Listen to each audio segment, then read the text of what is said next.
What if I told you just one sentence could end manipulation forever? Not tomorrow, not someday, but now. Picture this. You step into a room, and within minutes, your certainty begins to collapse. A harmless phrase twisted into an insult. A memory you know is true, denied like it never happened. You whisper to yourself, "Am I losing my mind?" You're not crazy. This is no accident. It's the dark game of the narcissist, those who drain your strength, feed on your doubt, and thrive on control. And I know you've met one, a lover who suffocates, a parent who never stops criticizing, a colleague who makes you feel smaller each day. But today, everything changes. I will give you one sentence, calm, unshakable, that makes them fear you. Yet before you hear it, you must understand why words can break their power. I'm Jason, and this is the Stoic Habit. If you feel this is the journey you need, hit subscribe, where each week we train the mind to become untouchable. Let's dive right in. Part 1. Unmasking the true nature of the narcissist. A narcissist is not confident, not even close. They are like statues of plaster glittering on the surface, yet empty within. What you see is arrogance. What hides beneath is fear, insecurity, and a bottomless hunger for power. They cloak their weakness with pride. They disguise fragility with manipulation. But remember, authentic strength is calm. Narcissism is chaos. Who do they seek out? Not the loud or the reckless, but the kind-hearted, the patient listener, the forgiving soul, the one who always gives the benefit of the doubt. Ironically, it is your empathy, your generosity, your goodness that becomes their weapon of control. I once spoke with a woman named Sarah. For 5 years, she believed she was the problem. Not patient enough, not loving enough, not silent enough. Until one day, she replayed a recorded argument. His voice, sharp, relentless. "You're imagining things. You're too sensitive. You don't remember right," she cried, but not from shame, from awakening. In that moment, she knew she was not broken, she was not crazy. And that realization, the moment truth pierced the fog, was her first step out of the labyrinth. Part 2. The 3 core needs: control, validation, confusion. Every narcissist runs on 3 dangerous addictions, 3 hungers that never end. First, control. They don't just want to give orders, they want to shape how you think, how you feel, how you react. Like a puppet master, they pull not only the strings of your hands, but the strings of your heart. Second, validation. This is their drug. A compliment, a nod, a moment of attention. This is fuel. Deny it, and they unravel. Cut it off, and they lash out like an addict in withdrawal. Because without admiration, their fragile shell begins to crack. And third, confusion. Their most lethal weapon. When you no longer trust your memory, your feelings, your truth, you become their playground. They blur the lines between love and control, between care and manipulation. They twist words. They deny what they said. They sneer, "That never happened. You're imagining things." This is gaslighting, and when you start to doubt yourself, they've already won. But here lies the turning point: awareness. The moment you name the pattern, the moment you see the game for what it is, you begin to take your power back. Part 3. Breaking the illusion, recognizing the game. Here's the hard truth: narcissists don't change. They don't wake up one morning and say, "I've hurt you enough." They don't suddenly see the light. Because in their story they are always the hero or always the victim, but never the problem. And that's why recognition is everything.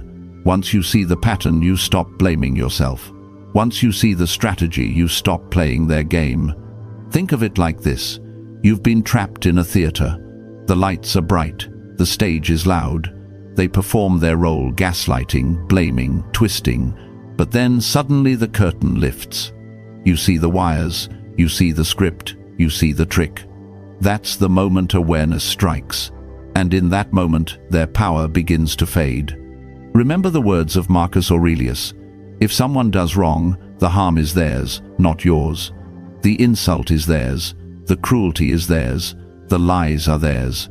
The danger is not that they attack, it's that you accept their attack as truth. A viewer of this channel once sent me a message. I spent 10 years trapped in the cycle, only to realize there was nothing wrong with me. The fault was theirs. That single confession cut straight to the deepest wound, and at the same time, it became the doorway to freedom. Part 4. The Stoic Weapon, Emotional Detachment. Narcissists crave one thing above all: your reaction. They want your anger, your tears, your endless explanations, because every burst of emotion tells them, I still have control over you. But here's where Stoicism gives us a weapon sharper than any argument: detachment. Detachment doesn't mean you stop caring. It doesn't mean you become cold or numb. It means you choose. You choose not to hand them the keys to your peace. Epictetus said it best. It is not things themselves that disturb us, but our judgments about them. And a narcissist knows this. They want to hijack your judgment so that you see their chaos as your truth. One woman told me, the first time I refused to cry, he panicked. He screamed louder, desperate for my reaction, but I stayed silent. That night I slept peacefully for the first time in years. This is the essence of Stoic power. Not loud, not dramatic, but calm, consistent detachment, an armor no narcissist can penetrate. Part 5. The one sentence that ends the game. You've waited for this moment, the turning point, the weapon that changes everything. One sentence, simple, calm, unshakable, and yet it terrifies every narcissist who hears it. Here it is. I'm not available for this conversation. Only 6 words, nothing more. But they strike deeper than any insult, louder than any scream. Why? Because this sentence does what no argument ever can. It ends the game. Think about it. A narcissist thrives on pulling you into endless circles. Attack, deny, blame, twist, repeat. They want you explaining, defending, begging. Every word you give them is fuel. Every reaction confirms their control. But when you say, I'm not available for this conversation, you cut the cord. You give them nothing, no explanation, no fuel, no weakness, just a wall they cannot climb. And here's the beauty: this sentence is not aggressive. It doesn't accuse, it doesn't insult, it doesn't give them a new angle to twist. It simply ends the interaction on your terms. Of course, they will push back. They may laugh, mock, escalate. They may accuse you of being cold, distant, disrespectful, but that's the point. They're scrambling. They sense the loss of control, and your job is not to fix their panic. Your job is to hold the line, repeat it if needed, then walk away. Because you don't need to win their argument, you just need to stop playing it.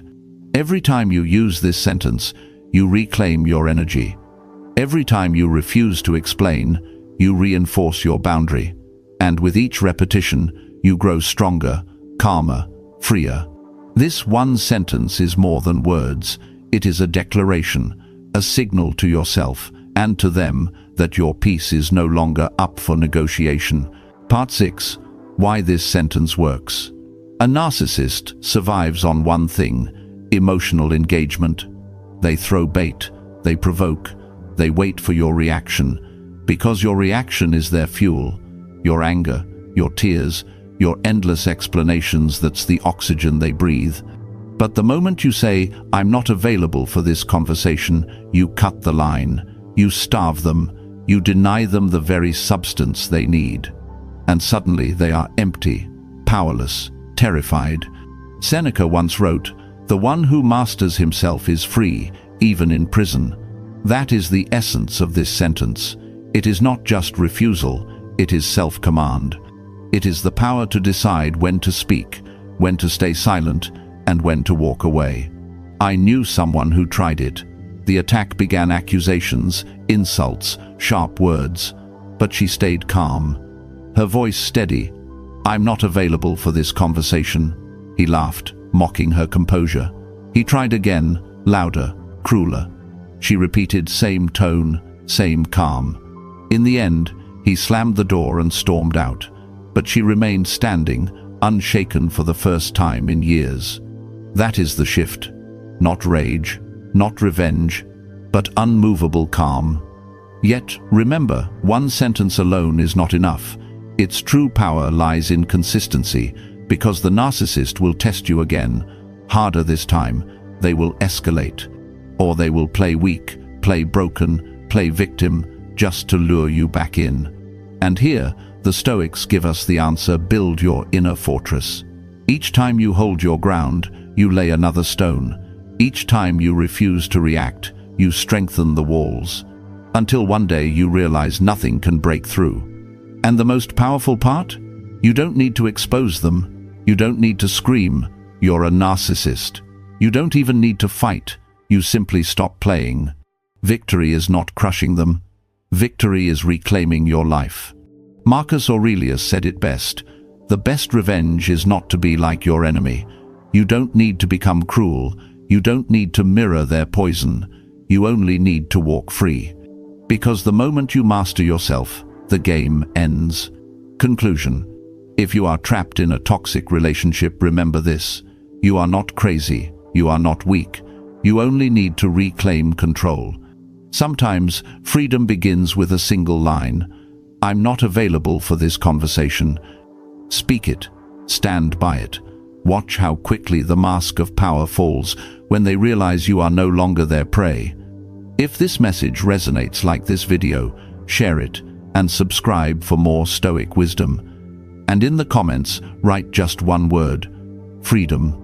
Not only to tell your story, but to remind yourself you deserve to be free.